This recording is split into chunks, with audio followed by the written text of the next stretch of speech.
What up, this is Rama the Reign of the Superman premiere with a familiar face, Phil Bourassa. How you doing? Good to see you. All right, so straight to the question here. Character design, what's new, what's unique about this one? Well, this is a follow-up to Death of Superman, which we released last year. This is Reign of the Supermen, so we get to explore, some aspects of Superman's universe that we haven't done before in the movies. Obviously, 4 new characters, at least to our continuity, is Superboy, Steel, Eradicator, and Cyborg Superman. Those guys were it was a lot of fun to explore the various Superman themes as interpreted by different heroes. And I got to say, they're all a lot of fun to work on. Cyborg Superman in particular is one that I really enjoyed because he has this really awesome and interesting character arc, and you have to be able to play something that's very horrific that has to have a degree of empathy, or it has to be sympathetic on some level too. He has to have a range because he interacts with the characters in different ways. You know what I mean? So he was a lot of fun. It was an interesting challenge, and yeah, I just really had a lot of fun with it. Yeah, to me, out of the 4, the one that's interesting is the Cyborg Superman. Yeah, that mesh of cybernetic, right? Yeah, human, and also he's got this kind of half skull, metallic, almost Terminator-esque thing. You know what I mean? So it's is he a monster, or you know what I mean? He believes he's Superman, and he has it's a really interesting character for that reason. It's the man and the monster combined kind of thing, and I think that's always fun to explore. Guys, congratulations on Reign of the Superman. Oh my gosh, thank you. Now, after the death of Superman, how do you come up with a story that deals without Superman in it?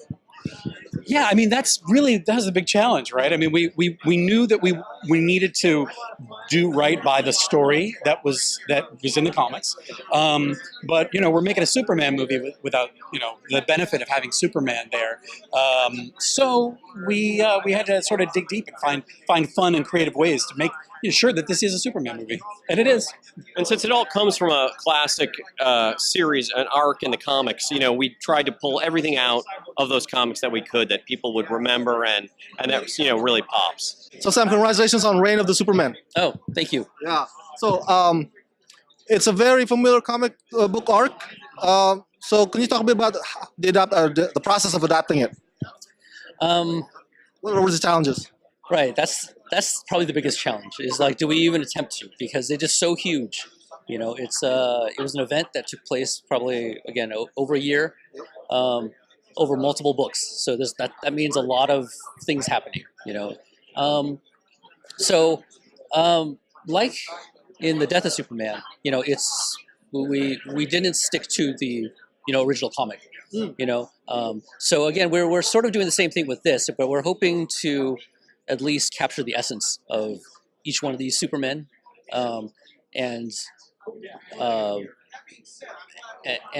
have hopefully I guess a deep enough reason that the fans can kind of get behind these characters and understand why they're there, what their struggles are, and ultimately sort of how each of them are represented as an individual character. Sam, could you talk a bit about the casting of some of these voices? Cameron Monaghan, Patrick Fabian, and also the star of Black Lightning is in it too. Oh yeah. It's funny with I don't know what I should say, but just with Crest, I think he had done a voice with us before and stuff like that, and then he so we knew him before he became a big star. So okay. Yeah, he was just a smaller star. But yeah, Cameron Monaghan, again, I was thrilled. I was, that he came aboard. I was really, I don't know, it was a surprise, but I was very jazzed, to hear that he came aboard, and Patrick Fabian. I mean, Better Call Saul. I watched that show. I have to watch it on Netflix, so I'm a little behind. But I always loved him on it. So when he, it's interesting too, because with live action actors, sometimes it doesn't translate well because in animation it's all about your voice. Exactly. And a lot of I'll just say a lot of actors, their performance comes from what they do physically.